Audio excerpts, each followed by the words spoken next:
Fresh and Buds.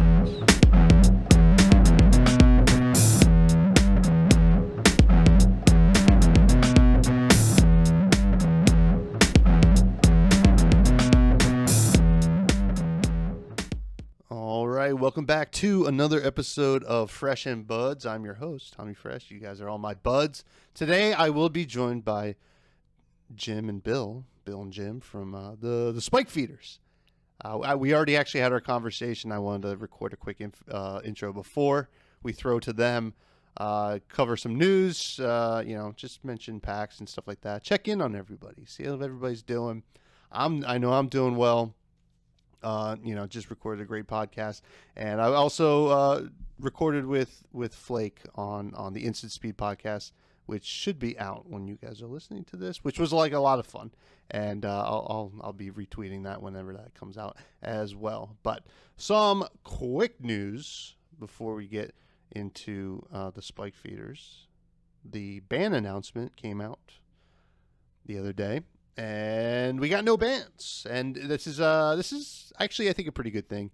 People are a little bit concerned about Briar, but we still have a couple tournaments that got postponed, and I don't think it'd be necessarily fair to ban anything before those tournaments. I think it's Australian and New Zealand nationals that got postponed, so we will see if anything needs to change at the next announcement, which I believe is when Everfest comes out, or right before, I think February 2nd. Some things to note, though. Briar already has 400 Living Legend points. 40% of Living Legend already, which is very, I guess it's good. I think if at this rate, we're gonna see Briar probably get Living Legend by maybe next December if no bans happen, which I think is let's just let our first Living Legend happen. Why not? Briar is very dominant, but it can be beaten. So, but we'll pick up wins here and there, and we'll get to Living Legend soon. So, yeah.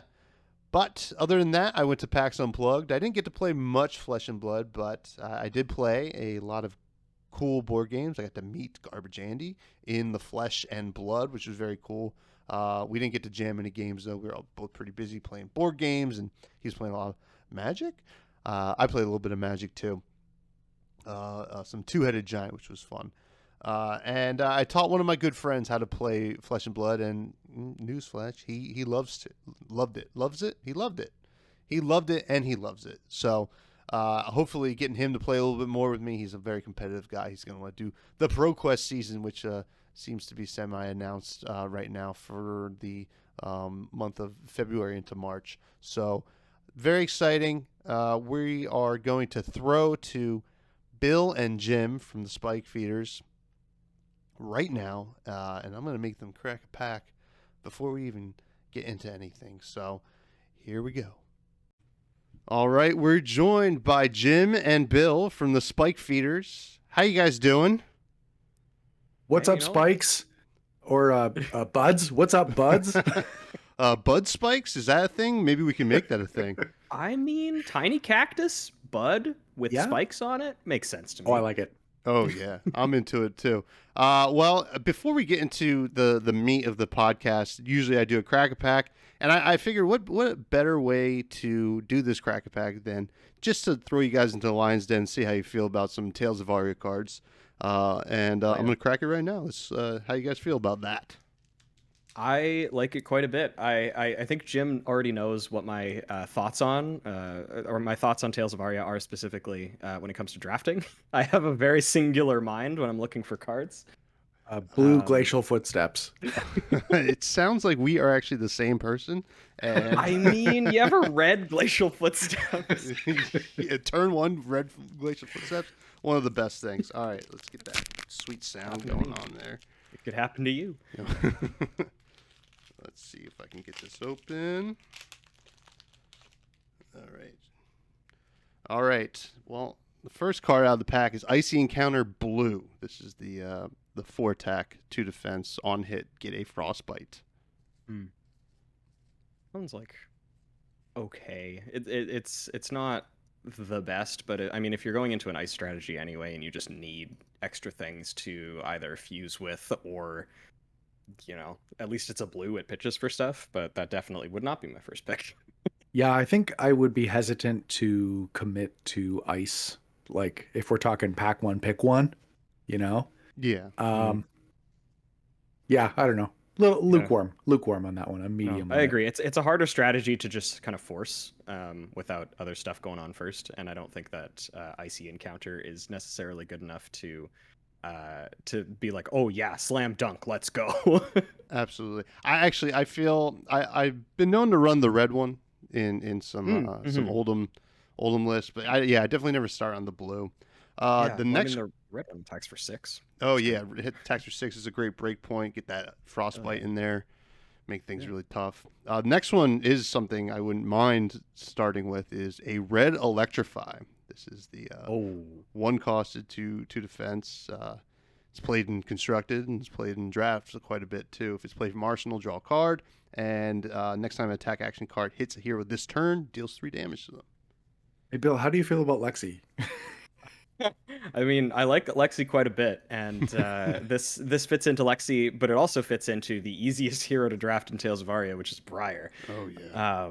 So red electrify is very powerful. I would say probably close to a pack one, pick one, unless there's like a slam dunk rare or majestic in here. Like electrify just if you're able to arsenal it, you get to replace it, and also it just adds like basically an additional attack onto your current attack by adding 3 damage, which is like kind of nuts when you're just being aggressive. Absolutely. This card is pretty busted, I would say. Not busted to the point of being broken, but man, it's really good though. Yeah, it is really good. Definitely the front runner there. Next is not a front runner, in my opinion anyway. It's the red rejuvenate. This is the gain 3, and if you fuse this turn, you may play it as an instant.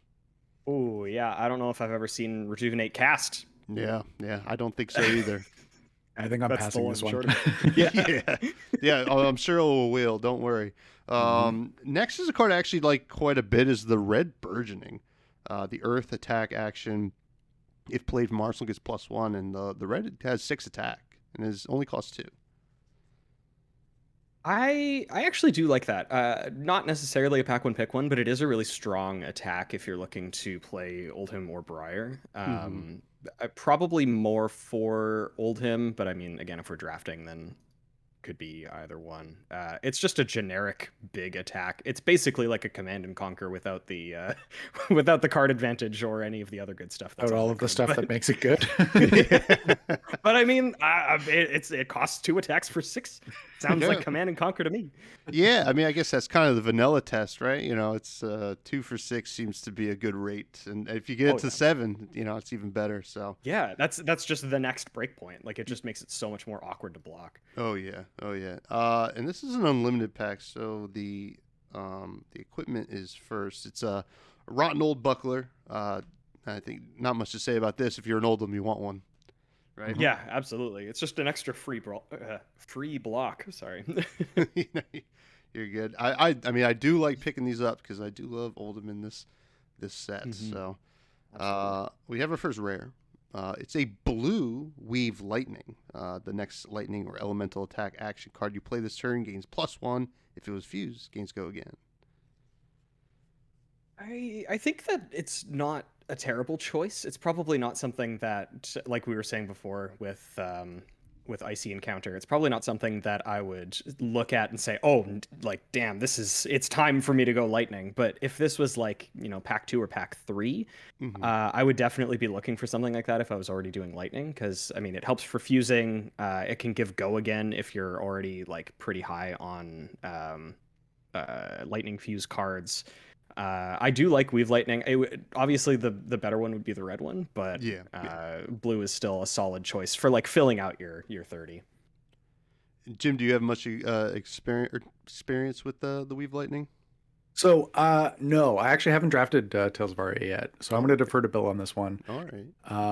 As we will find out a little bit later in the podcast, Bill is the strategic brains behind the operation, and I do a whole lot of the stuff behind the scenes.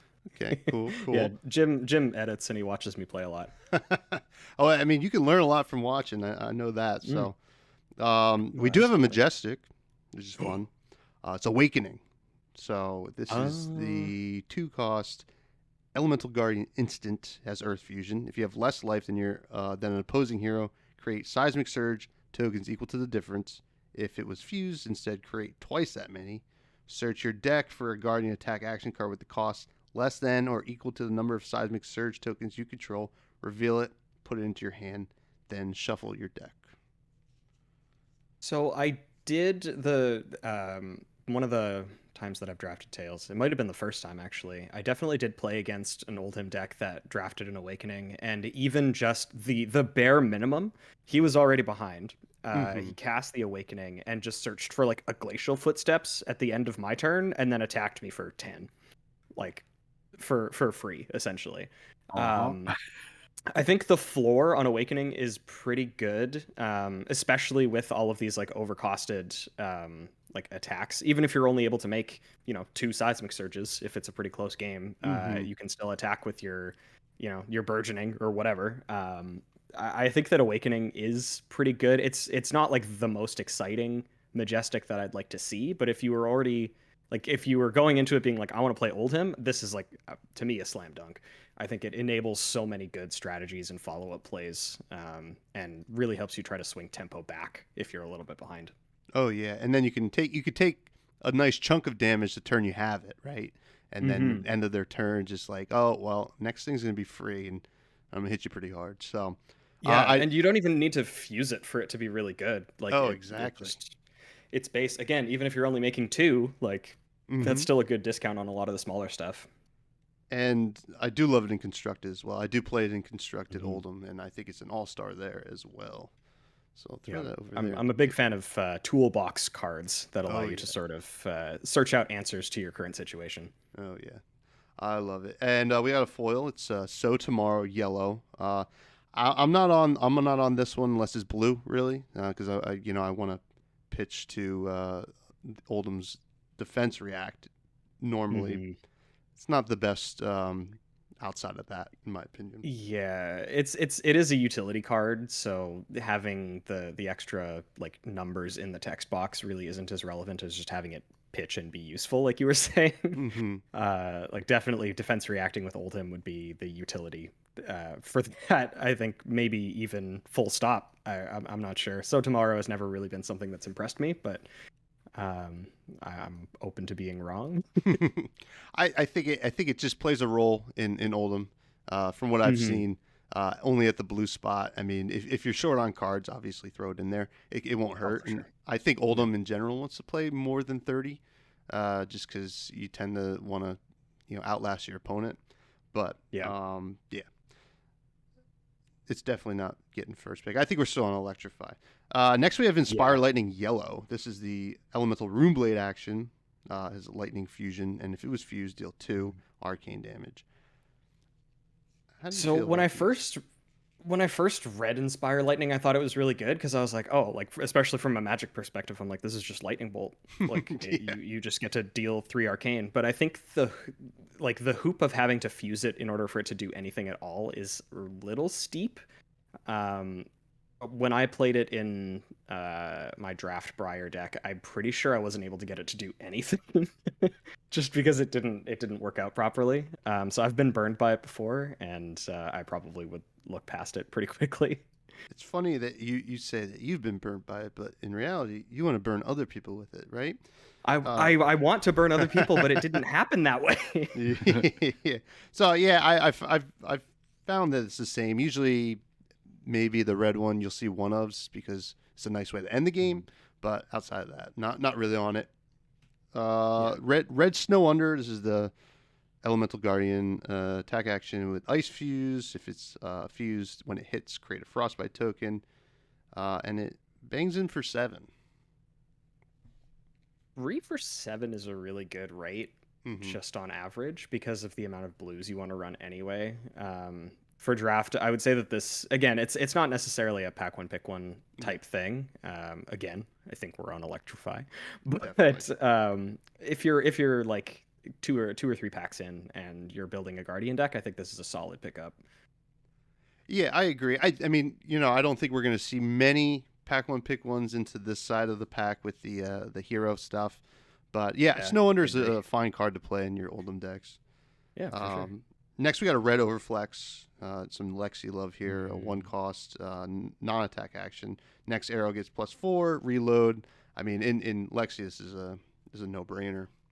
Oh yeah, it's just it's a 1 for 4. It's essentially like you're playing a Scar for a Scar like on top of an arrow. Oh yeah. Like it just adds extra damage, and everybody loves extra damage, especially Lexi. Oh yeah. Oh yeah. You can gotta give a make the Dominator most out go of those again, there. like, oh, Oh man. yeah. Next we got Stir the Wildwood. This is a yellow elemental runeblade attack action. If you've dealt arcane damage this turn, it gains +2, and if it was fused, it gains +2. It has Earth Fusion. Starts at 4, so if you Bramble Spark into this, you're already getting the 6 in there, and if you can fuse it, it's 8. Not too bad. Yeah, I like this one a lot. I've seen it do a lot of work even in constructed. Again, because you just get 1 arcane damage in, and it buffs itself by like 2 is not insignificant. It's kind of like almost representing 3 different breakpoints. Where if you just have it as like the vanilla, it does 4 damage, which is like fine. That's fine. But then up to 6 is like an additional breakpoint, and then 8 is an even better breakpoint, and then you can buff it past that. Like I actually really like this card. It presents a lot of very surprising pressure when you're able to set it up properly. Explosive turns with that is Yeah. as well. Entwine Earth is next. This is a blue. Just as an elemental action, has Earth Fusion. If it was fused, it gets +2. The blue is only 4, but if you fuse it, goes in for 6. I like the red one. I'll play the red one in any Briar or Oldham deck. But outside of that, I don't think the blue's that great. Blue is, yeah, I don't know. Again, it would probably be decent in Oldham, but Briar can definitely do better. Mm-hmm. This is one I do like quite a bit. The blue mulch, especially at blue, because this is good to pitch for your hammer.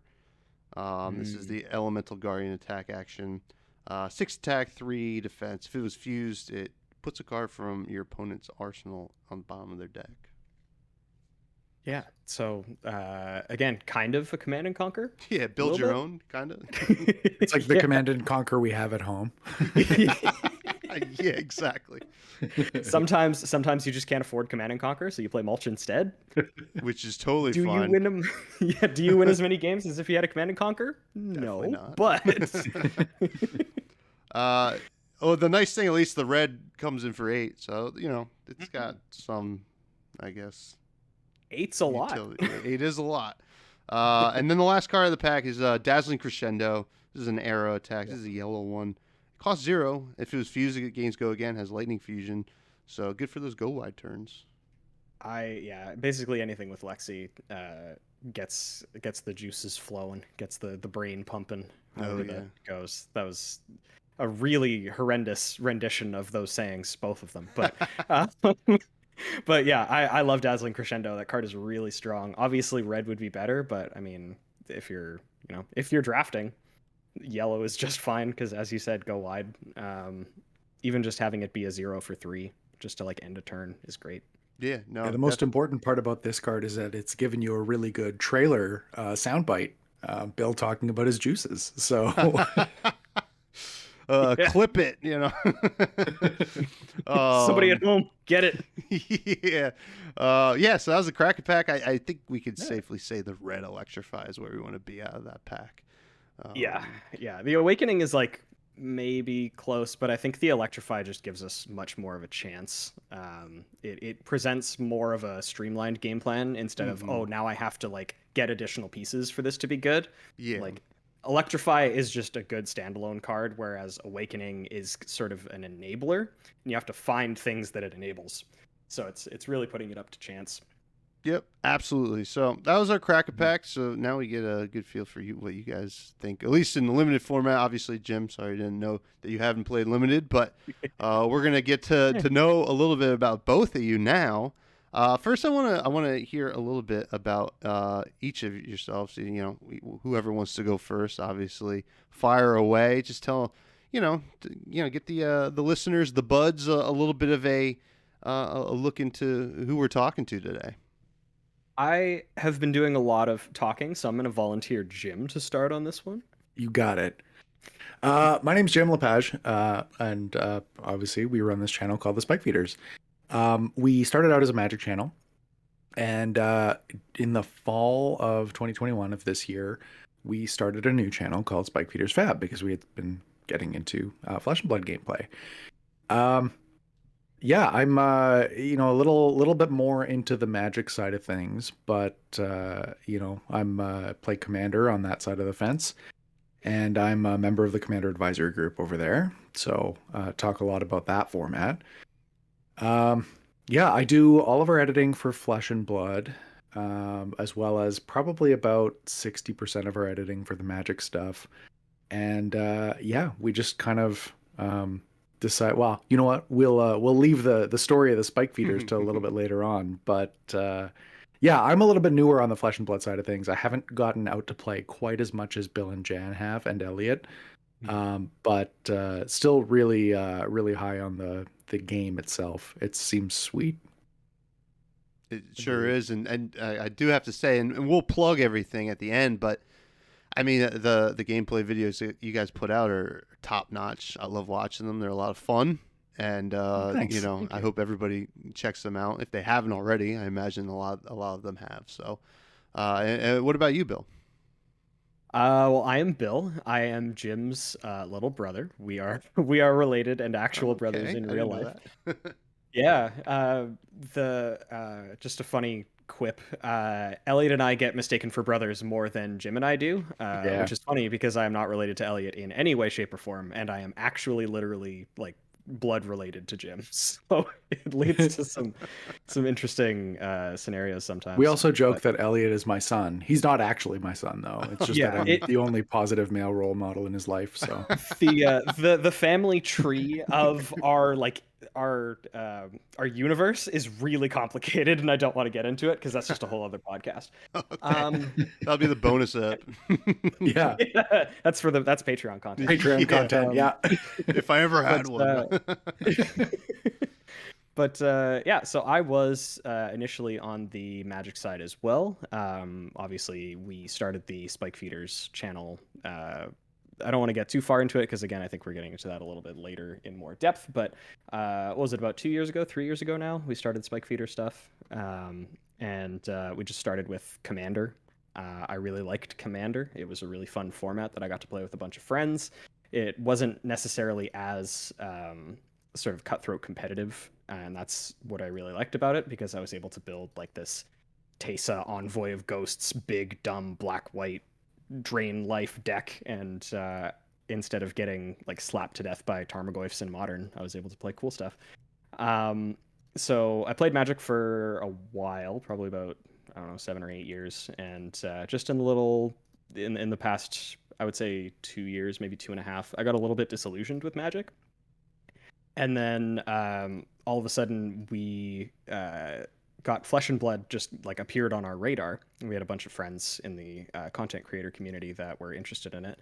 And I tried it out, and it just scratches a perfect itch. Like it is, I don't know exactly what it is, but just the way that the games play out, the strategy that goes into it, and how heavily Flesh and Blood specifically rewards sequencing is something that I don't think I've seen in many other games, if any at all. And so, yeah, I've just been like 100% into Flesh and Blood. I try to get as many people into it as possible.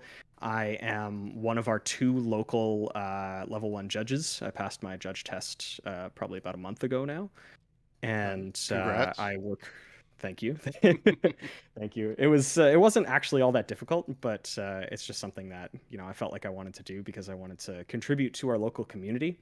I've been doing a lot locally just to try to get people like into the game. I have I buy way too many boxes so that I have singles to sell to people so that they can build decks that they want to build. And yeah, and then as mentioned, we do also have gameplay videos on our channel, and we're just trying to spread the word about Flesh and Blood. I think that it has like a criminally low amount of real estate in a lot of people's minds, especially online in the card game space. So I am very comfortable and very excited to do as much as possible to just get the word out because this game is so sick. It really is. It really is. Well, I think you're on the right podcast, and we're all very passionate about it over here as well. That's A good. good way to kind of get a feel for you guys as people in Flesh and Blood is to ask you what your favorite heroes are, if you have any. Yeah, Uh, I'm yeah. I'm a Bolton main through and through. Ooh. Um, that was actually the first deck that I played was the Bolton pre-constructed deck, and now I've transitioned into Saber Bolton, which Bill very kindly built for me, and yeah, I'm actually loving it. Still, like, there's so much to learn about this deck in particular. I feel like the skill ceiling is quite high on it. Oh yeah. But yeah, I'm learning it now, and actually, some of these these combo lines are wild. They're just blowing my mind. But having a ton of fun with Bolton. Bolton's a great one. I'm a big fan of Bolton as well. I built the same deck, and you're right. It is, you learn the combo, and then you learn all the different ways it can go right or wrong. So yeah, Yep. it's a lot of fun. Mhm. And what about you, Bill? That one's a bit of a tougher question. In a competitive sense, I really like Ira because Ira is really just efficient, like ruthlessly efficient. But in terms of having fun, I really like. I'd say Hatchet Dorinthia is specifically my Ooh. favorite build. In terms of it's a good balance of the deck isn't like overpowered or like oppressive, really, but you get to play really fun stuff. You get to play a card that literally is just called Spill Blood. Oh I think yeah. that's just so metal. It's awesome. Um, yeah, I do also like Lexi quite a bit. Because you just get to go wide, and I like Rangers in general. I'm actually very deeply upset that Azalea isn't more playable than she is. One day, one Um, day. one day, please, please, James White. But yeah, I think if I had to pick one, it would be Dorinthia, but specifically Hatchet Dorinthia.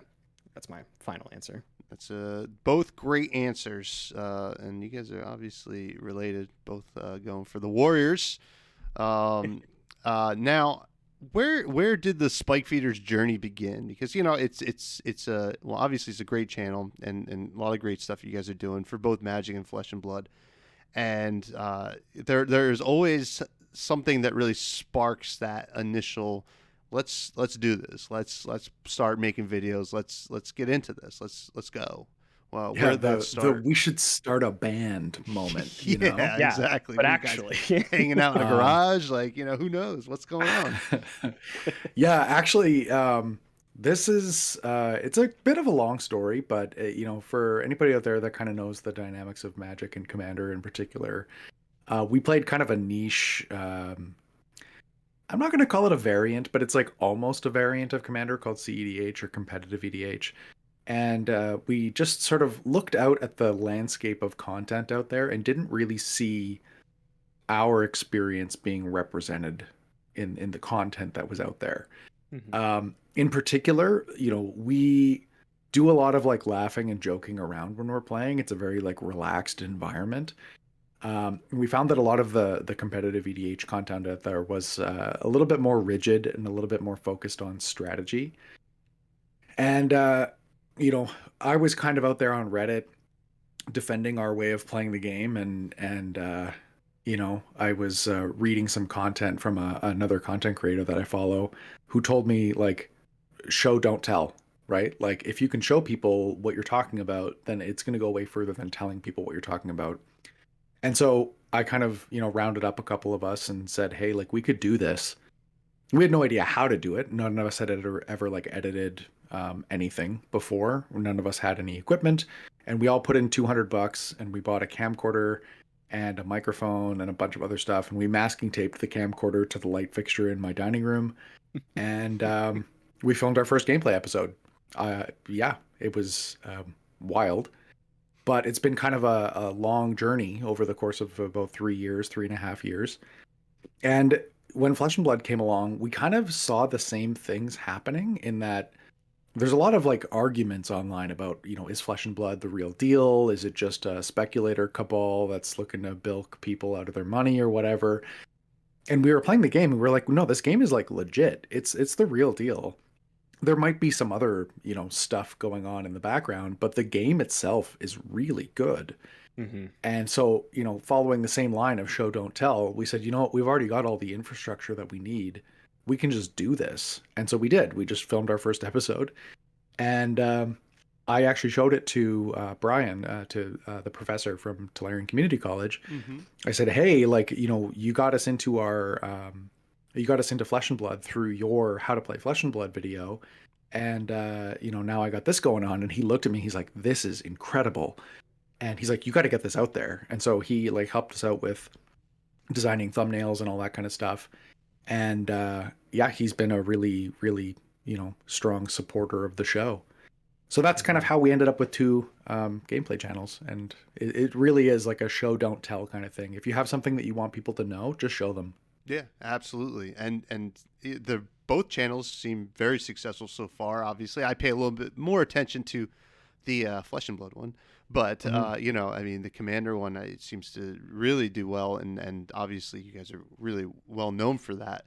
And it is interesting. I like to hear you guys talking about like hanging out, joking around when playing Commander, because I come from the Magic side of things too, and I was always scared away from Commander because I would play with people who were not that great, like to play with, and it was always a shame because it seemed like a lot of people did get to enjoy it at the level that you guys do,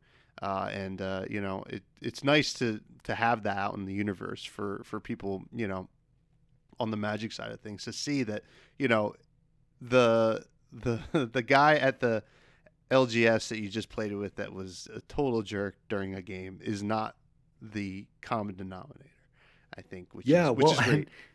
And there's like certain ways that you can show that in content too. That's one of the reasons why we have face cams integrated into our content, and that we actually like switch to face cams and show people smiling and laughing and talking to each other about stuff that's not just the game.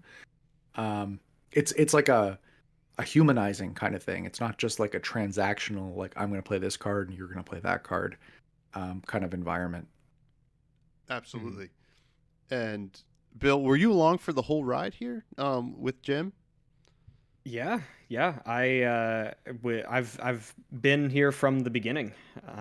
We actually, it goes even farther back than that too, because obviously we grew up in the same house because we are brothers. And so when I was a teensy tiny baby, I saw Jim play with like Magic cards. He bought them when, what were you? I don't know, 12? Like I started playing Magic when I was 12. That was like right around 1997, around there. Wow. So like I had all these Magic cards like around, and I didn't know anything about them, and I was like, yo, Pokemon and Yu-Gi-Oh, like let's go. But then eventually my friends got into it in high school, because we started with Yu-Gi-Oh and then we transitioned into Magic. And because of that, I think, if I remember correctly, I kind of goaded like Jim to get back into Magic after a pretty long hiatus. I finally convinced him to build a commander deck, and then the Empire began, Yeah. Well, I mean, I can clearly see that it's panned out for you both, and it's been a worthwhile journey. Now, I want to talk a little bit about the studio. Watching your videos, I got to say that it really brings that. It takes me back to when I was in high school playing Magic in my buddy's basement, right? It feels like that authentic tabletop feel to your videos, and I think that is a contributing factor to the success of them. I think that is very important, and I think vibes in general are very important.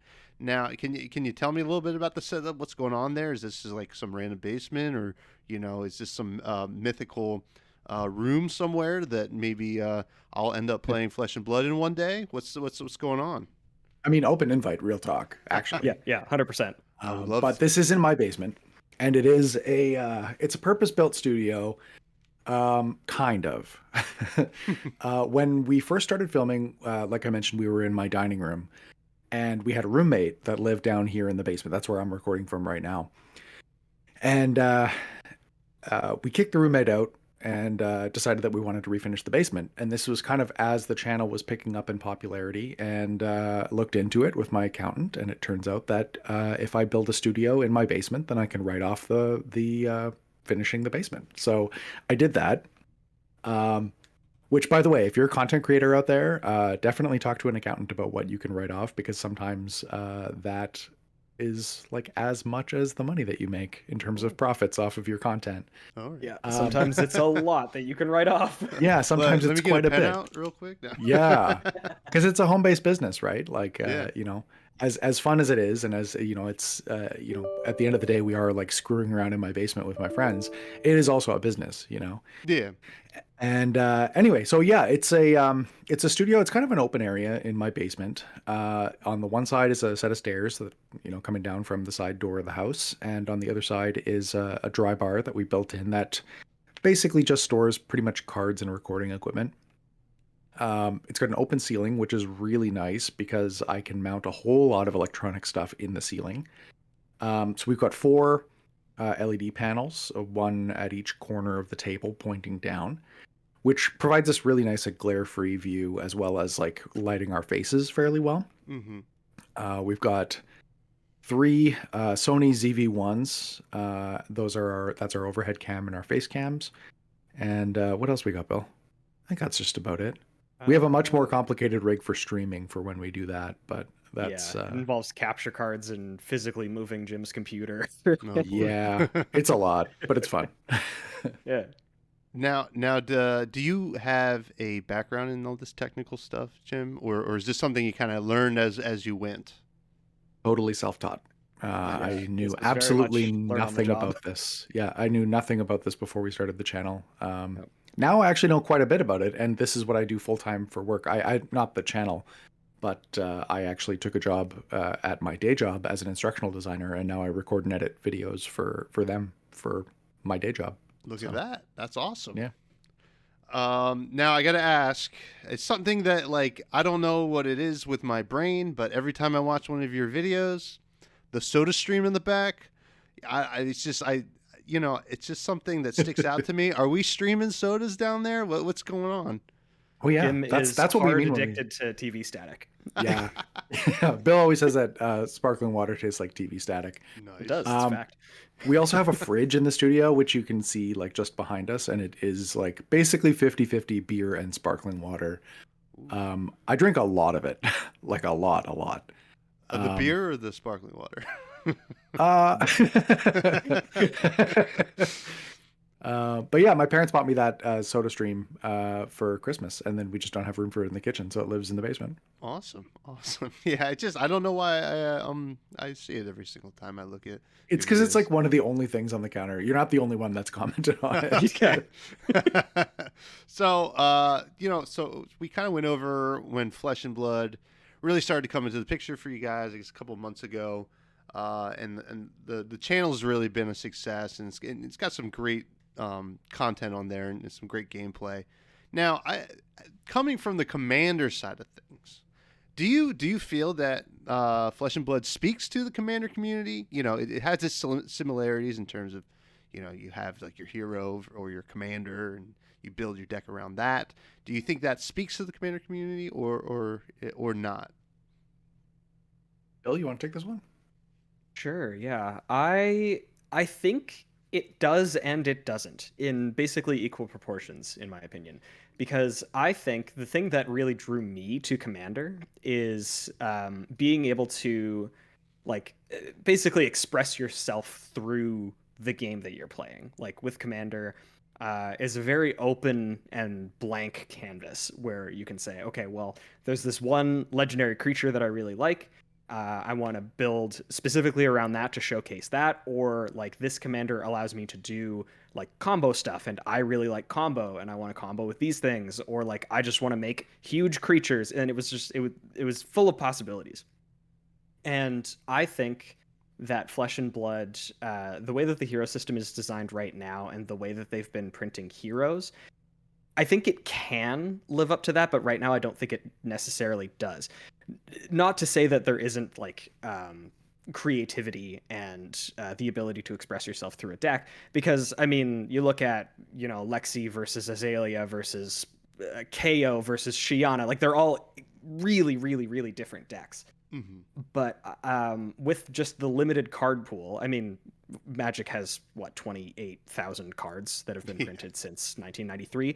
Like there's room to grow and catching up to do. I just don't think that there's quite as much customization that you can do. But on the other side of the coin, I think that Flesh and Blood really does speak to the Commander community in that it is a very strategic game.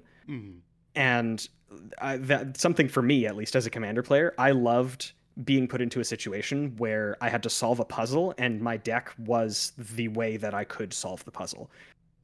So that's like when I mentioned earlier that I really like toolbox cards. That's something that is like ingrained within my DNA. Like I love toolbox decks. I love being able to, you know, basically heart of the cards your way into a win. And I think that Flesh and Blood is like very emblematic of that sort of thing, especially with how close the games are on average. Even with decks that are like wildly different power levels, you can have very, very close down to the wire games. And it comes down to sequencing, it comes down to playing well, card selection, like everything. Like you can really put, maybe not so much in card selection and customization there, but you can really sort of show what sort of player you are, how strategic you are through just how you play the game in general, like deciding to take a hit that maybe somebody else wouldn't, or, you know, pushing one extra damage through, even though it seems like you'd be putting yourself a little bit too thin. Like, I think there are decisions that each individual player can make depending on their own playstyle, their own thoughts and experiences and whatever, that can make the games feel very genuine, very like unique to the player. Even if two people are playing the same deck, I think that the games could turn out wildly different. And that's just something that I really, really, really appreciate about Flesh and Blood. I think that it is just so cool. Yeah. One of the oh yeah, go ahead, Jim. I was going to say one of the things that attracts people to Commander is sometimes the collectible aspect of it. And I think from a Flesh and Blood standpoint, it's actually, like Bill and I were talking about this a little while ago, but I think it's actually pretty reasonable to be a completionist in Flesh and Blood, whereas you really can't do that in Magic, and you haven't been able to do that for 10 years probably. The frequency of content releases is a lot different than it used to be, and the cost of keeping up with things has gone through the roof in Magic. So I think that a lot of people are looking for an alternative that might be a little bit easier on the pocketbook, that they can engage with a little bit more casually without kind of being blown out of the water. And I think Flesh and Blood very much does offer that.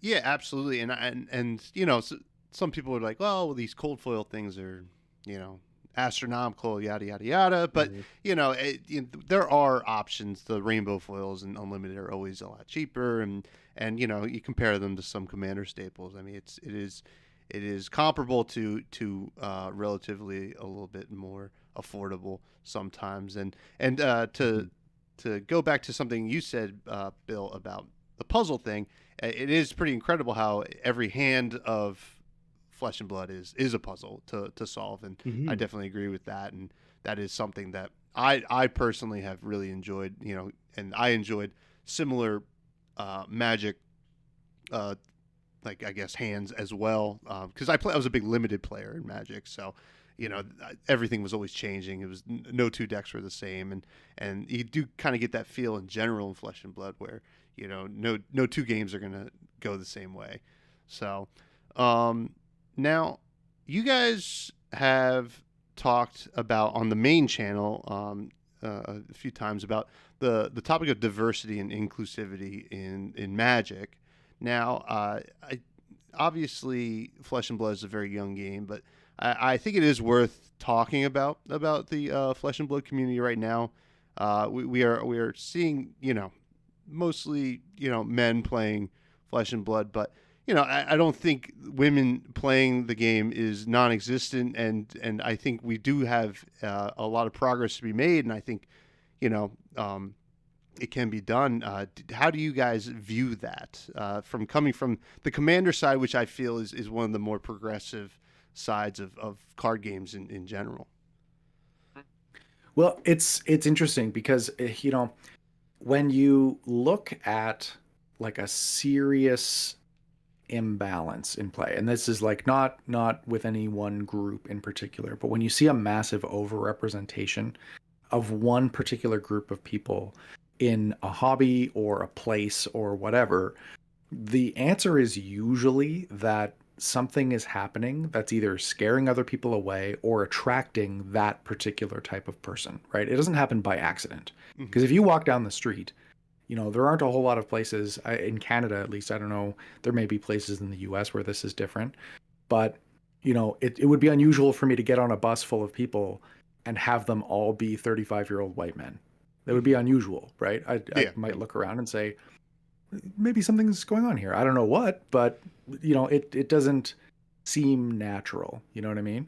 Yeah. Because I would expect to see a diverse array of people because that's what my community looks like, So, one of the things that we talked about in that video that you mentioned is that there actually are a lot of things that happen in game stores that not a lot of people realize scare different people away.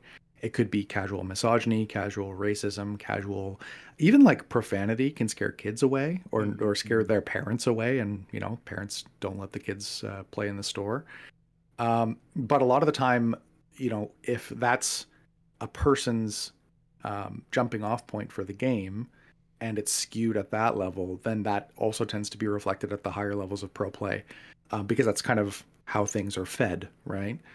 And if there's no, if there isn't a diverse community coming in at the casual level or coming in at the LGS level, you're not going to see it in pro play either. Yeah, so anyway, we talked about a whole bunch of stuff in that video about things that LGSs can do to be more welcoming and inclusive.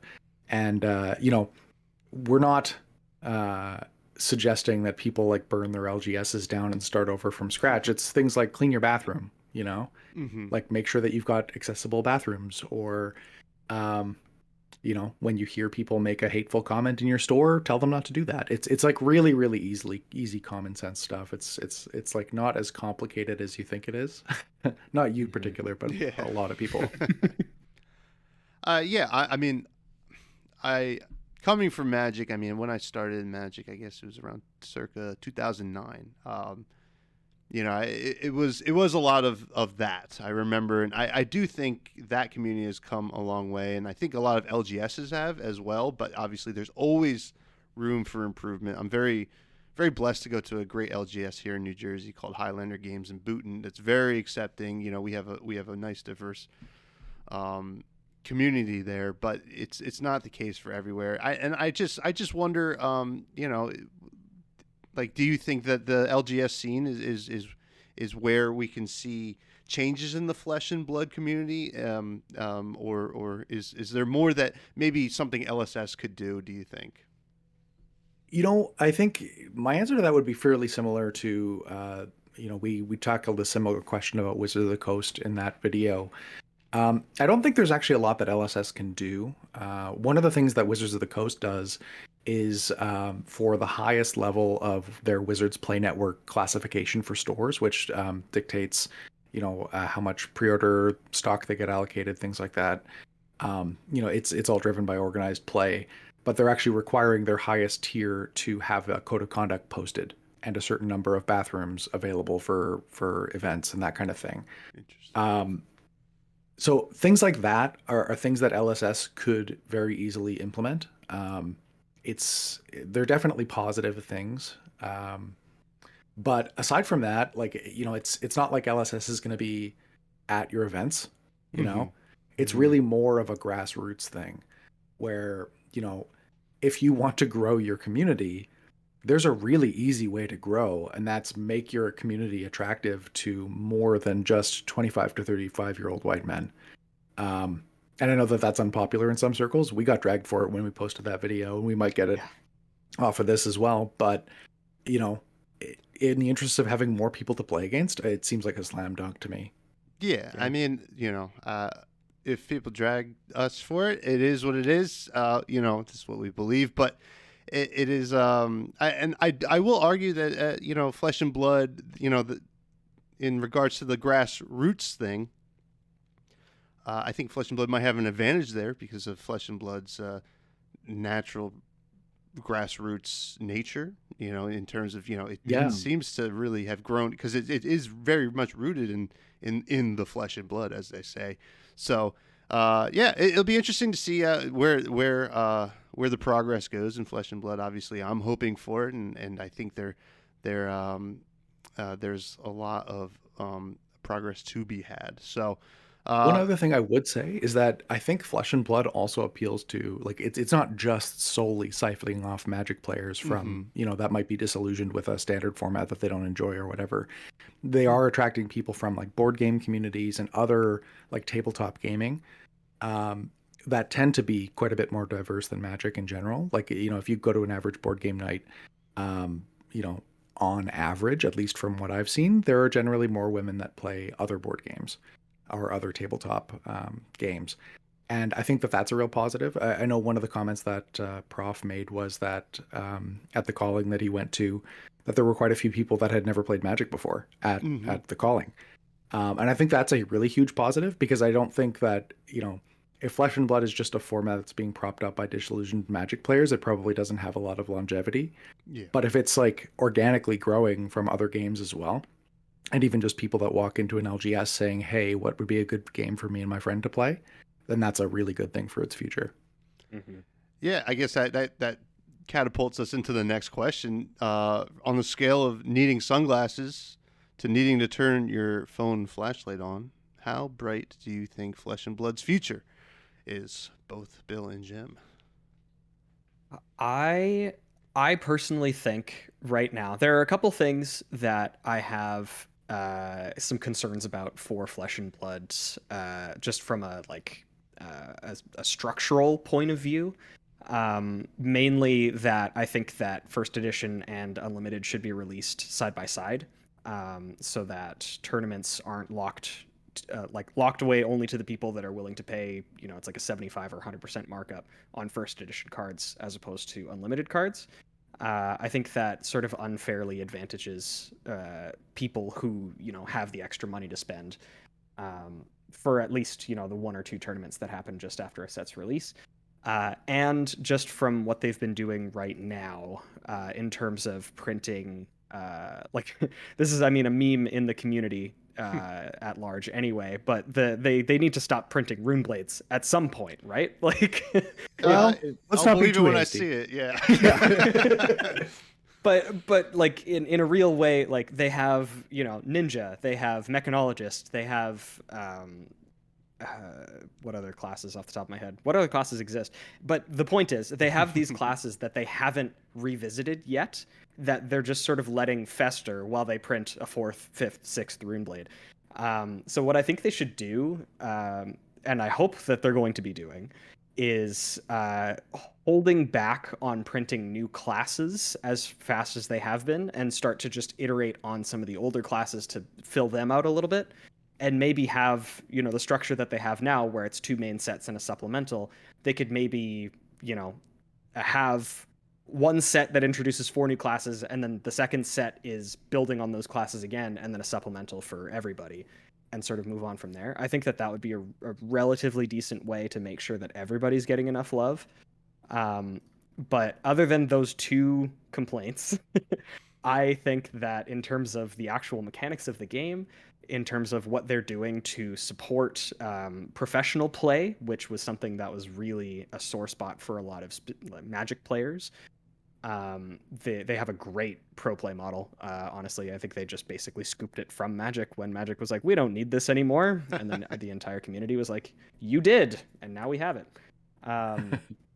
So yeah, I think that the future is incredibly bright, and there's a lot of room for growth. And I think on average, I'm really happy with the choices that they've been making in terms of just set design and really everything, like even just down to advertising for the game. I think it's really natural, and I think it's attracting the type of people that we want. Not to say that there aren't necessarily people that I don't want to play the game, but like at least from my local community, everybody that plays Flesh and Blood is wonderful, like so welcoming, so friendly.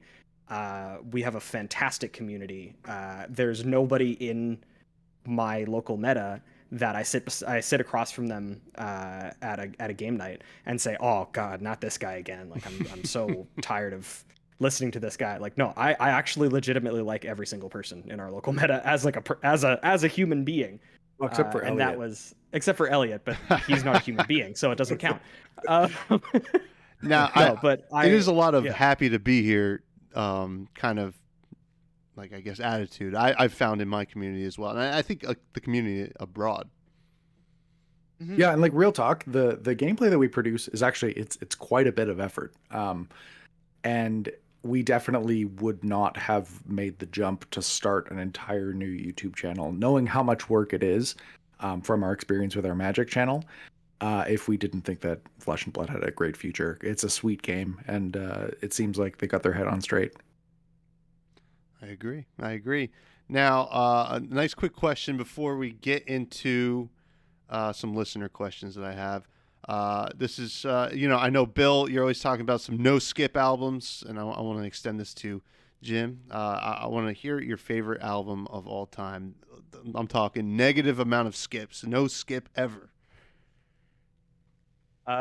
Well, I mean, yeah, I'm pretty sure the first ever post that I did, Jim was maybe the first comment on it as well. And I think our answers are going to be the same, but just for posterity, Nocturnal by the Black Dahlia Murder is my favorite album of all time that I think has ever been produced. That's not my Um, answer. It is definitely not Jim's answer, but I've been listening to that album forward and back since I was like 14 or something. So that was 83 years ago now, um but yeah, something about it, just every song is a banger. I like can never get tired of specifically Nocturnal. I It's so had good. no clue you were 101 years old, Bill. You look great. It's Oh true. yeah. Thank you. Thank you. I appreciate that. And you, Jim? Yeah, so my top comment on Bill's post asking for no skip albums is Audioslave's self-titled album. It's just bops start to finish. There are no skips on that album whatsoever. I love that album as well. I love Chris Cornell as well. So, Yeah, I saw them live actually, oh, here in Winnipeg, and it was wild. Like one of my favorite shows of all time, for sure. sounds amazing. Well, those are both some great albums. I think I posted on that one too. Mine was it's a bluegrass album, Palomino by Trampled by Turtles out of Minnesota. Yeah. I think I put that on the all killer no filler Twitter edition playlist. Yeah, you sure did. I actually listened to that. There's a lot of stuff on there. So. Yeah, because it goes all over the place, which is totally fine. So, here's some listener questions. This is from a new listener. His name's Gentle Giant. Do you think that Ultimate Pit Fight could take the place in Fab that Commander has in Magic? Now, this is if you don't know, Ultimate Pit Fight is their multiplayer format. I played it for the first time last night. It was fun. Yeah, what do you guys think? I don't know if you've played it or what you know about it. Well, I've never played it. I don't think Bill has either. Yeah, no, I haven't at this point. Well, yeah, but after playing it last night, I will say that it has a similar feel. It sure does. A similar feel to Commander. Yeah, Interesting. a lot of politicking and all that stuff too. So Yeah, for sure. I think that like initially, I guess the place that Commander has in Magic is kind of an ambiguous term, because the place that Commander kind of carved out for itself in Magic was, I'm going to use the Commander Rules Committee's words here. These are not my words, but a refuge from tournament Magic. It's typically historically at least, has been for people that don't like being forced to keep up with the metagame kind of thing. mm-hmm. To feel like they need to be playing the new hotness, or they're just going to get buried or end up irrelevant. People that wanted to still play their decks that had rotated out of Magic's rotating formats, all that kind of stuff. So I mean, the sort of conditions that Magic had that gave rise to Commander, I don't think exist in Flesh and Blood. Mm-hmm. That's not to say like there is obviously a thriving tournament scene in Flesh and Blood, but rotation isn't a thing as far as I know. And I don't know. I don't think I've seen, at least in our local, play a local game store scene. I don't think I've seen a lot of people that are like meta slaves kind of thing, Mm-hmm. if that makes sense. Bill, and maybe you correct me if I'm wrong. You've been playing a lot more than I have. Uh, there's, and of course, I'm not going to name names or point fingers, but I think there is maybe one person that would fall into that category. They're, they, I mean, it's not to their discredit or anything. I think they only have the one deck anyway, and they decided to just build into it. And there's nothing wrong with that either. Especially because the deck that they're playing is something that doesn't require a lot of, let's say, upstart capital. So like there's nothing wrong with that, and I don't think that would necessarily cause people to want to stop playing. A lot of the people that are actually part of our local meta, are in it for the community as well as the game. Like that's something that at least I've personally seen, is not necessarily everybody is there just to win prizes, just to win XP, just to grind for the next calling or whatever. Like it's just a legitimately fun game. Win or lose, I have a great time. And like I think I agree with Jim in that I don't think that the current state of Flesh and Blood is as punishing as the current state of Magic, specifically like standard construction format or constructed formats, Yeah. that sort of stuff. I would probably also take that one step further and say like that is how Commander was originally designed, but how Commander exists today. Commander is the default way of playing Magic. It is the biggest format in Magic by like a pretty big margin. So I mean, this question could be taken a few different ways. One of them is like, could Ultimate Pit Fight be a refuge from tournament Flesh and Blood, or could Ultimate Pit Fight become the premier format in the game? The latter, I think, probably not so much. Yeah. Mostly because it's harder to get 4 people together to play, or more than one person, more than 2 people together to play. And Flesh and Blood does have a pretty big focus on in-person paper play. But as a refuge from tournament play, maybe. I don't know. Yeah. I don't know. Yeah, I haven't played it yet. I could see it if it was like fun. I mean, that's kind of the main thing to worry about there is because I haven't played it. I don't know personally if it's fun or something that I'm interested in. I really like the 1v1 dynamic. I liked it in Magic, but I didn't like it as much because I didn't get to play like fun cards. I only had to play good cards. Oh, yeah. And in Flesh and Blood, where the good cards also happen to be 8-cent commons sometimes. Yeah. Like Scar for a Scar is gross. That card is so good. Ravenous Rabble, card's insane. Yep. Literally 10 cents. Like so that's something that I really like as well. That you don't need to necessarily shell out $1 million to play Flesh and Blood, like competitively, semi-competitively, or casually. So there isn't as much of a focus, at least that I can see, on making sure that you're on top of your game at all points and you have to buy the new stuff to be competitive at all. I mean, the fact that we have Briar right now being one of the more recent heroes that has been printed and is also taking tournaments by storm is maybe not the best example, but I think that's an anomaly more than, I think that's just LSS liking Runeblades too much. I don't think that's maybe necessarily just part of the game. So I think that brings us to the next question, and I imagine it's a similar answer. Caleb, these questions come from my Discord, the Buds, which will be in the link tree if anybody's interested.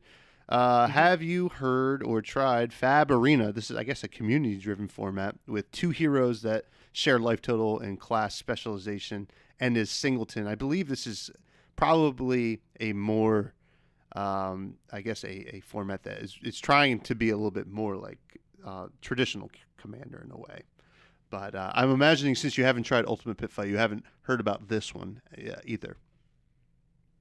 Yeah, no, although I've heard of Ultimate Pit Fight, I haven't played it. I actually haven't heard of this one, the Fab Arena. It sounds like it could be sweet. Singleton seems aggressive in Flesh and Blood, but Yeah, because again, there just isn't that card base that Magic has. I'm a little bit more wary of Arena than I am of Pit Fight, but again, like with James, I'm literally learning of it right now. So Yeah. I'd be willing to try it out, but I have I have no prior thoughts on it. It's it seems like, from what I know about Flesh and Blood cards in general, a lot of the consistency from decks comes from being able to play not only like multiples of the same card, but multiples of different colors of the same card.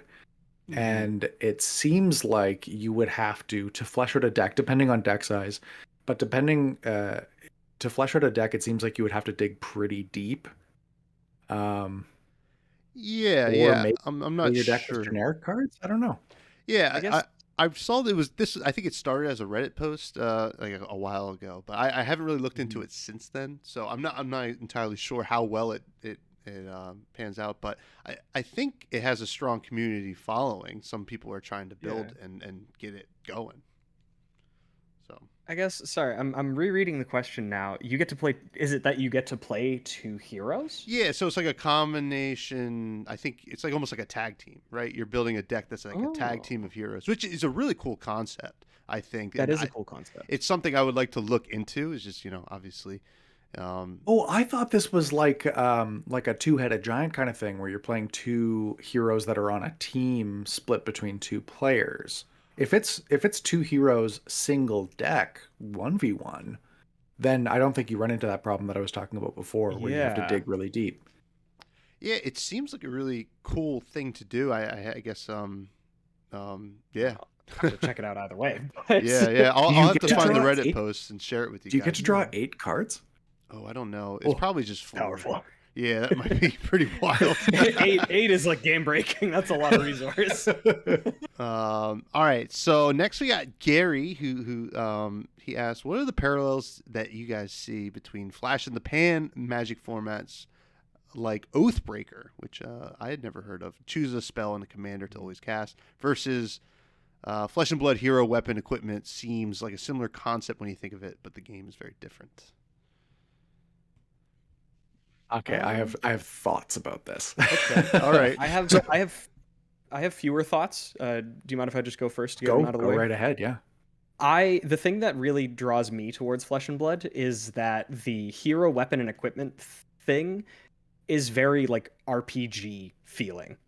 It's like the closest to a traditional RPG that I've felt in a card game, where you actually get to like build your loadout for the 1v1 fight to the death that you're about to do. And Oathbreaker, I think, is just other ways to play cards that you already have, especially because you don't get to like edit things before the actual fight starts. You just have one planeswalker, one spell, and that's like kind of it. I think that a lot of the power that Flesh and Blood has over me right now is that it is very like you can tune yourself to fight the fight to the best of your ability that you're about to go into, and that's what I think about that. But go ahead, Jim. Yeah. Okay. So, Oathbreaker is a variant of Commander. It's still around. Actually, Oathbreaker is run by a group called Weird Kids, a charitable organization run by some doctors. They're like a children's hospital type organization, and they're awesome folks. It's not my thing, but I wish them the best. I would say that the difference between Magic formats like Oathbreaker, and I would also extend this to include things like Tiny Leaders, is well, let's start with Oathbreaker. With Oathbreaker, you've got a commander and a spell, but the thing is, spells in Magic aren't typically balanced, and this is like in the history of the game. This might have changed since Commander started becoming a big thing in 2010, but prior to 2010, spells weren't balanced around the idea that you'll have consistent access to them and have them in your opening hand. Mm-hmm. And that's what formats like Oathbreaker give you. So the problem is, with something like Oathbreaker, you end up with a spell that was never designed to be in your opening hand and repeatedly castable consistently throughout the course of a game. And a lot of spells end up being really undercosted if you treat them like that. In contrast, with Flesh and Blood, hero weapon equipment, all of that stuff is designed around the idea, like from the beginning, it's designed with the idea that you'll have consistent access to them throughout the course of the game. Mm-hmm. Now, I will say that with Oathbreaker, with Flesh and Blood, and with formats like Tiny Leaders, Conquest, stuff like that, what they tend to do is they impose what might seem like arbitrary restrictions on your ability to make certain decisions to encourage you to be creative. Mark Rosewater always says, restrictions breed creativity. But when you narrow that set of options that you have too much, it becomes too easy to solve the format. And that's what happened with Tiny Leaders, was it restricted your options so much that the best thing you can do becomes glaringly obvious immediately. And so that's one of the things that I don't think Flesh and Blood has that problem. There's enough deck diversity just because there is a pretty decent mix of heroes and weapons and equipments and archetypes within the heroes that you can do. But if they were to narrow it quite a bit, you would end up with the same thing. Like if you were to say you can only play cards that have more than 6 attack in your deck, then you could probably pretty easily figure out who the best hero is in that environment. But I don't think Flesh and Blood runs into that problem. Yeah. The answer to that format, by the way, is Rhinar. Yeah. Yeah. I mean, I hadn't never heard of Oathbreaker, but yeah, that makes sense. What you're saying there, Jim, but and also what you're saying, Bill, about the parallels to RPGs, and that's kind of like I think a really cool thing about Flesh and Blood. But and then we have one more from Az from Go Again Gaming. He has a YouTube channel. I believe you guys probably know his stuff. Yeah, big fan. Yeah, he's a fun guy. I've had him on the podcast. So we all know Flesh and Blood is a hyper competitive game that emulates to a fight to the death between two opponents, and usually there are high stakes prizes. What would be the best way for LSS or LGSs to try and retain / appease the casual players? He says he's heard reports of communities losing players due to the game being too competitive. I don't know about, in my community, I haven't really seen that, but maybe there are reports of that. But he's wondering what your thoughts are. I think that is a possibility. Losing players due to the inherently very competitive 1v1 nature. The games are fast, they're best of one. It doesn't really give you a lot of breathing room.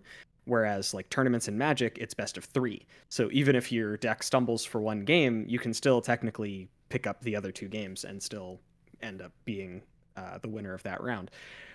The thing that I can see as a good way to balance that out is actually something that one of our local game stores, Amusing Games, not sponsored, is doing. They have rotating formats for each of their events. So, for example, this past Saturday was Tales of Aria Limited. The one before that was Blitz. The one coming up is Classic Constructed. And they just sort of cycle between all of the events. Which, so if somebody is if there's one person that comes to a Blitz event and always has Kano, if you're only playing Blitz events, then you're playing against that guy at least once a week, and that can get pretty exhausting. But if it's only once a month that you have a Blitz format thing, then there's chances in, the limited days for other people to shine. Or, if they play Kano, but they don't play any other decks and they don't play anything in Classic Constructed, then maybe it's your time to shine because you have, you play Prism Hard Control, or you play Pistol Mechanologist or something. It allows for more of a spread of, you're not hyper focused on that one point of, oh, this guy figured out that Kano's the best deck, this is the only thing we're going to play. You do run the risk of that, especially like what Jim was saying before, when you have the restrictions. Blitz is a very restricted format. It's not quite as forgiving as Classic Constructed. I play mostly Blitz, but I would love to play more Classic Constructed because of that, because I like playing, weirder decks, something that isn't necessarily meta, but could, over the course of 40 life, still stabilize and do some cool stuff. So I think a rotating format is a good way to do that, and just community incentives. The other thing that Amusing Games does very well actually is do random allotments of prizes. So for the people that come in first, there's a consistent prize, and then for other giveaways, they don't lock them behind top 4 or top 8 or whatever, it ends up being the first person gets their prize, and then there's just a random draw. So even if you scrub out of the tournament, go hard 0-4, don't even come close to winning a game, you can still get a promo, or you can still get, you know, the promotional mat at the beginning of an armory kit. And I think that that's great too. It sort of allows people to not necessarily be good at the game, but still feel included and still feel like, you know, you still have a chance at winning something. And I don't know, it's in our case, even if there are people like in our local meta, I mean, even if there are people that are weaker at the game, or, you know, they consistently don't do very well or something like that, I think they still feel welcomed as well, just from how friendly our community is, but also because a lot of the time the people who do scrub out, I think they must be weighted higher or something for prizes, because they do get a lot of prizes. And again, I just think that's great. Like, I don't know, it's better than saying, oh well, I just missed top 4 so I don't get anything. Like, you get at least something. Thanks for playing, you had some fun with some friends. I again, just to kind of sum up, I do think that there could be a problem with being too competitive, but I think that local game stores and communities can actively combat that by, you know, just learning to be cool a little bit. Yeah. Maybe. Oh man, that's the hardest thing to learn, I'll tell you that. But 100%. I have so many thoughts about this. This is a very similar conundrum that faces Commander as a casual format in Magic, and I deal with this a lot in my role on the Commander Advisory Group. One of the best ways that you can influence people to do what you want them to do, which is be cool in this case, is by increasing their motivation and their ability to do what you want them to do, what you perceive to be positive behavior. Okay. So what Bill talked about, your second point there, is really, really, really, really important. And that is prize structures. So prize structures incentivize certain behaviors, and the way that you structure your pricing for your event sends a message to players about what the event is about. So if you say, you know, the person who comes in first, or everybody who goes 4-0 gets prizing and nobody else does, you're communicating to your community that the only thing that's valued in this event, the behavior that we want to incentivize, is winning. Okay. And that's a very competitive mindset. When you end up with flat prize structures like participation, like, you know, it's $5 for entry and everybody gets a pack or something like that, or you know, everybody gets a pack and the person who wins the most gets an extra 2 packs or whatever, so that it's still relatively flat. There's not a huge imbalance. First of all, it makes it less attractive to the hyper competitive players that are just looking to grind XP, or, you know, end up with prizing to go infinite on events or something like that. But yeah, flat price structure incentivizes that, but you can also flat out communicate to the people at the event, this is what we're looking to get out of this. So environment plays a huge role in it. Like, I know Amusing Games on the Magic side of things did what they call draft and draft for Magic, which is they would go to a board game store / restaurant in the area, partnered with them, and said, okay, entry is $20. Everybody gets a beer or a drink of their choice or whatever, and entry into this draft. And there's no prizing. It's just like, it's a social night. Get to know people. If you want to learn how to draft, this is what it is. And at the beginning of the event, they say those things. They say, like, look, this is not a competitive draft. Nobody's making the pro tour here. We're here to have some fun, meet some new people. If you want to learn how to draft, we have judges available that can answer your questions, all that kind of stuff. It's a lower pressure environment where people can feel comfortable asking questions and just like having fun, you know? So there's like a lot of things that you can do, but generally they both break down into increasing people's motivation to play casually and increasing their ability to play casually. The last thing that I would say is a really easy one, is that if you are a store owner and you want to foster a casual community, build a set of decks that are designed to play against each other and lend them out to people in the store.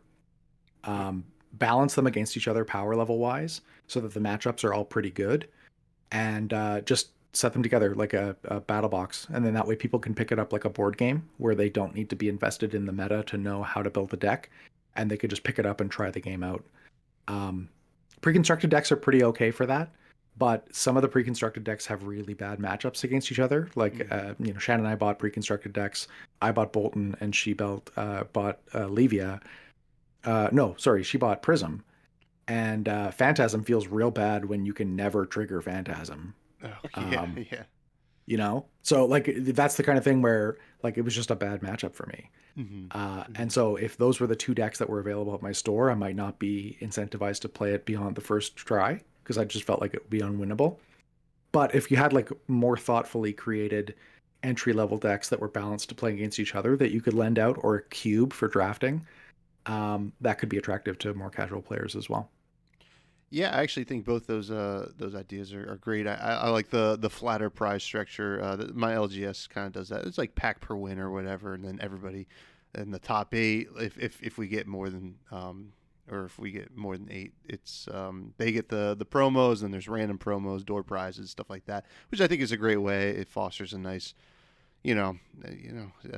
easier environment. You get rewarded for the win that you do get, even if you don't make it, and usually there's like a flat 1 pack per entry anyway. But something I've seen someone do, I'm blanking on the creator's name, but for their LGS, they had created like a almost like a achievement sheet that you give out to everybody in the LGS whenever they come to an armory. And it has all these different things, like, if you do this in a game, you check it off. And then if, like, at the end of the month, if you're able to check off all the things, and they're all like cool things to do. It's not like just, win the game. It's more like, you took 30 blood damage or something like that, or like win the game with an empty deck or something like that, right? Exactly. Which is a really awesome idea, and it's a great idea to get people invested in coming every week. And, like, let's say if you get X amount of achievements, you get like an extra prize at the end of the month. It's a nice way to kind of keep the local casual scene going, and I think it's great. One thing I would say about that is it can be a really good tool, but while you're coming up with what the achievements might be and how you might implement something like that, you got to be really careful that you're not incentivizing stuff that you don't want people to do. Think about from the player's perspective, what's the best way if you were like a min-maxer that wanted to, like, grind packs out of this event, even if that's not what you want people to do? How would you go about doing that? And then think about if that's what you want people doing. Because I know some things on the Magic side really incentivize, like, drawing games out to farm as many points as you can, and being stuck in a game that somebody is deliberately trying to draw out can be pretty miserable. So as long as you're just focusing on what behaviors you're incentivizing, it's going to lead you in the right direction. Absolutely. Well, it's been awesome having you guys on. You guys have been absolutely incredible. I'm glad to have gotten you guys on the podcast. I want 2 things from you guys before we say goodbye. I want you to plug everything, where to find both of you, where to find stuff on YouTube, etc. And then I want you to give the buds here a little bit of insight on some great Winnipeg food that we might be missing out on. Oh my goodness. Well, in terms of the Spikefeeders channels, you can find us on YouTube. We also stream a little bit on Twitch, but mostly we'll stream to YouTube these days. You can find us on Twitter. You can find us on Facebook. It's all at the Spikefeeders. And then for our Flesh and Blood channel on YouTube, it's Spikefeeders Fab. And then you can find me on Twitter at JimTSF. And that's about it. Bill? Well, same thing for the Spikefeeder stuff. You can find me there. You'll more than likely find me, at least on the YouTube side, on the Spikefeeders Fab channel these days. I also do have a Twitter that I use semi-frequently at BillTSF. And other than that, I don't really have much else of a social media presence. So it's mostly just in the YouTube videos, and then retweeting weird absurdist memes that I find, which we all appreciate. And no skip albums. And no skip albums. I got to get back into that. I dropped it at one point. I think it was because I was taking a trip out to Ontario, and I got to pick that back up and find some more no skip albums so I can keep the masses appeased. Now some food. What's some good Winnipeg cuisine?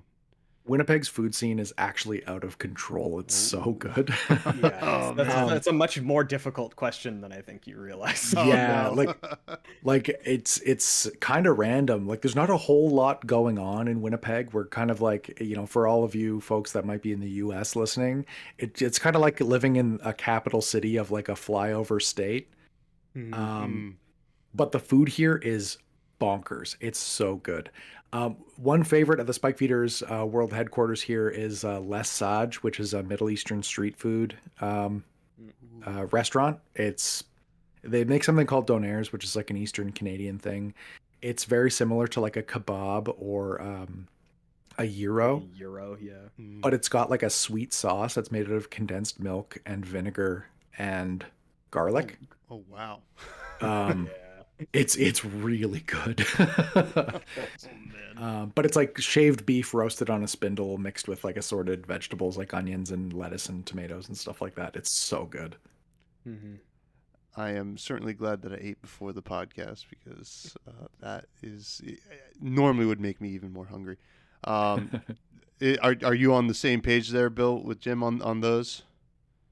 Well, I mean, again, as we kind of touched on, there are so many great options. Lapage is a favorite of mine. I used to work just across the street from it, so it was very easy to have it extremely frequently. There's a local Chinese food place that I'm a big fan of called Spicy Noodle House. Nice. They make, like, in my opinion, just the best honey garlic chicken that I've ever had in my life. And You're saying that because we had it on Saturday, aren't you? yeah. And I want them to sponsor us, duh. But yeah, so I'm a big fan of them, and I'm also just a really big fan of St. James Burger and Chip Co., which is a local sort of that's a good red top one. drive-through style burger place, just like in our area. And yeah, I'm a big fan of a big, complicated, greasy burger, and they make a good one. Well, it all sounds good, and hopefully one day I will be jamming some fab and drinking some SodaStream in the Spikefeeder headquarters over there, and we will just slam all that food together. Thank you guys for coming on. I really wonderful. appreciate it. You've been great. You guys can find me at twitter.com/FreshBudsPod. You can, the show's on YouTube, Spotify, Apple Podcasts, Google Podcasts, and you can email the show at freshbudspod@gmail.com. And and join the Discord if we like to jam games. We're talking about our cube right now and all that fun stuff. But make sure to check out the Spikefeeders, and everybody have a great weekend.